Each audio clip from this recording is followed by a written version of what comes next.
For the next 7 days, I'm going to be copying popular Roblox games to see how much Robux I can make. I've always been curious if these games actually make any money, and to figure it out, I'm going to try copying one myself to see if I can make 10,000 Robux.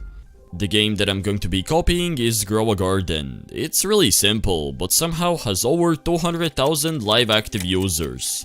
If you haven't played it, you plant seeds and wait until they grow. But the catch is that they also grow offline, which won't be an easy thing to script. I started with the basics, a crop and a garden. They obviously look trash right now and will be changed in the future.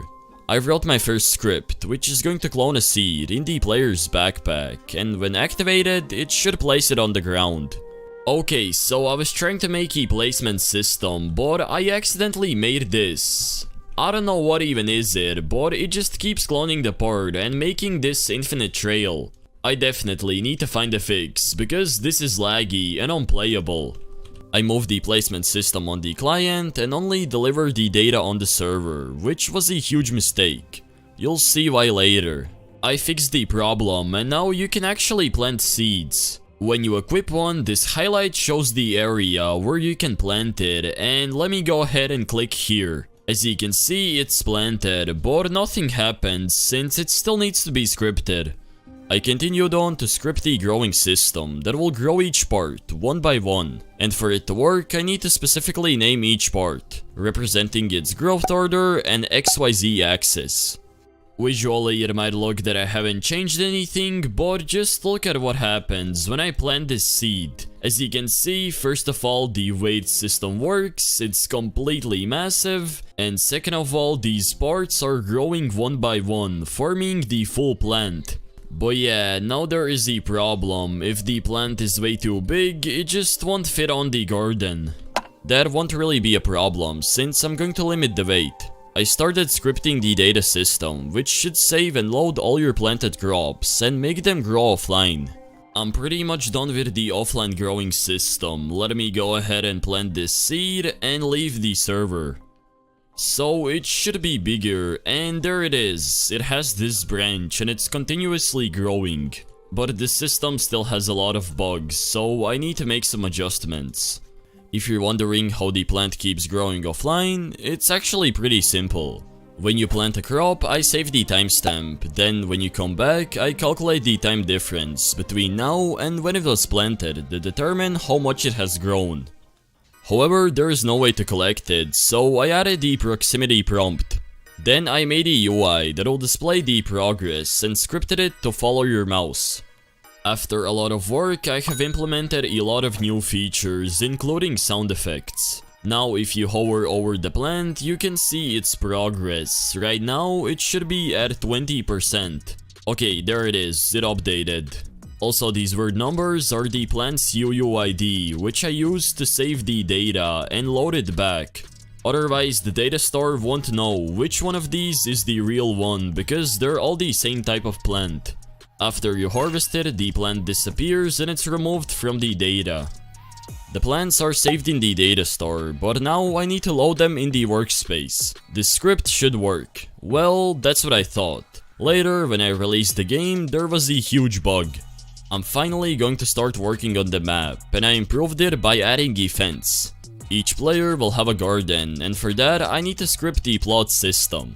Now this game has a plot system, which was surprisingly easy to make. I only had to write about 100 lines of code. I also adjusted the placement system to work only on your plot, and when you try to plant something on here, it won't work. If you're wondering why this crop is in the other plot, well, I'm going to add a feature that allows you to steal other crops. I want to add a custom inventory, but I don't know how to do it. So I found a free model and heavily adjusted it. Then I wrote a function that will save the harvested crop and clone it in your inventory.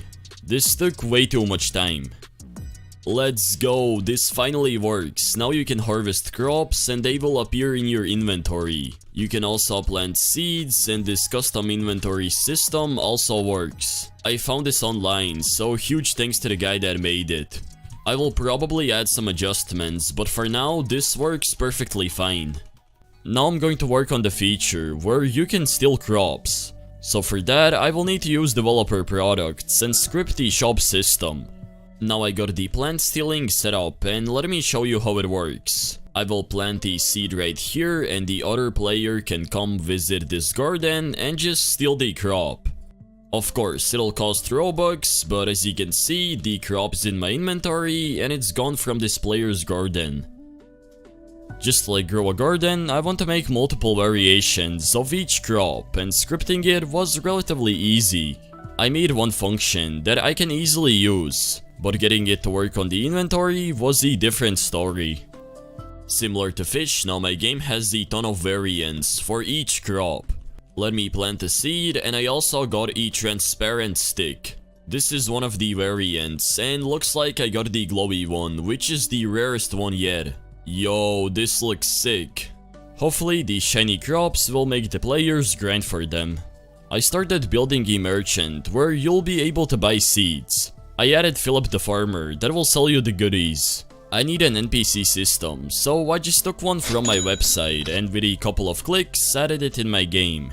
But I want to make it even better, so I remade the UI and added many improvements. I heavily upgraded the NPC system. Let me go ahead and talk to Philip the farmer.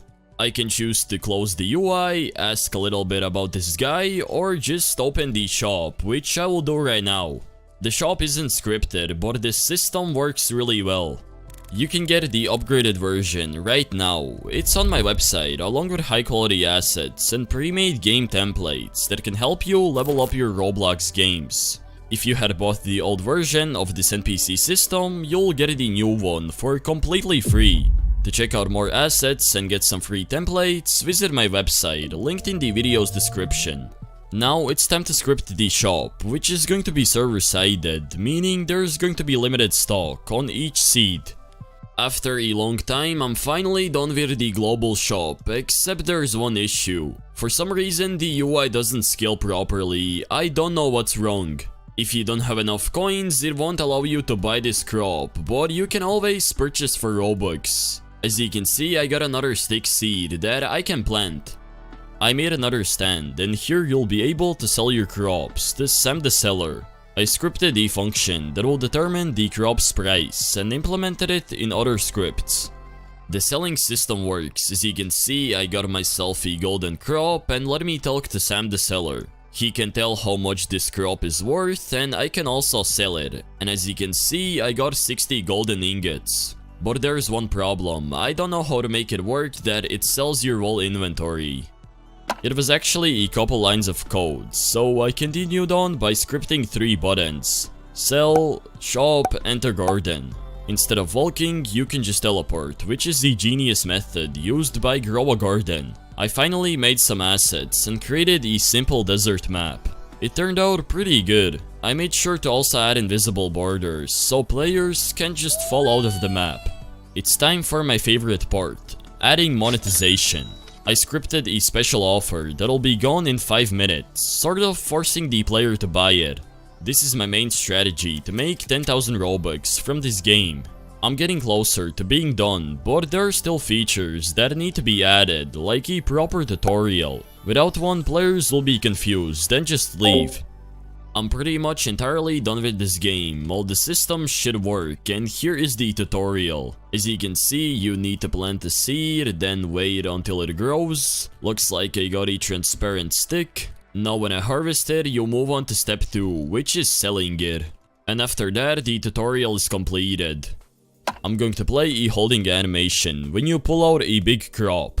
And speaking of crops, my modeler was done with 7 unique plants, and all I had to do was configure them. So the game is pretty much ready for release. I polished all the necessary things, and it should be good. As you can see, the holding animation works. I can buy seeds, but I don't have any money. I also improved the dialogue system, where if you walk away, it automatically closes the UI, and this game is ready. Hopefully there won't be any bugs. I designed a couple of thumbnails and ran ads. I will check out the results tomorrow. Okay, I have a big problem. The crops are glitched and you can literally dupe them. I need to stop running ads and figure out a fix before it's too late. This can heavily ruin the game's statistics.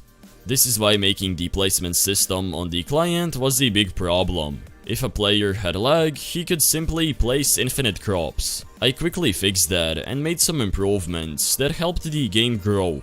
The game is starting to gain some attraction, but the like ratio is really bad. This needs to be improved, otherwise it'll just fail. To get even more players and have more chances of earning 10,000 Robux, I launched more ads, but there was a slight problem. Oh my god, I'm so dumb, I bought it for the wrong experience. I don't even know what is Revenge of the Slimes, it's not even my game. I'm so stupid, I just wasted 5,000 Robux. And with that, my career was over, and the game only earned 443 Robux, which is nothing compared to what I spent on ads. In conclusion, you probably won't make much money from fully copying other games, so it's way better to go with your own unique ideas that make your game stand out. It's hard to think of them, but those ideas do pay off. Anyways, don't forget to smash that subscribe button, hopefully you guys enjoyed, have a great rest of your day, and peace.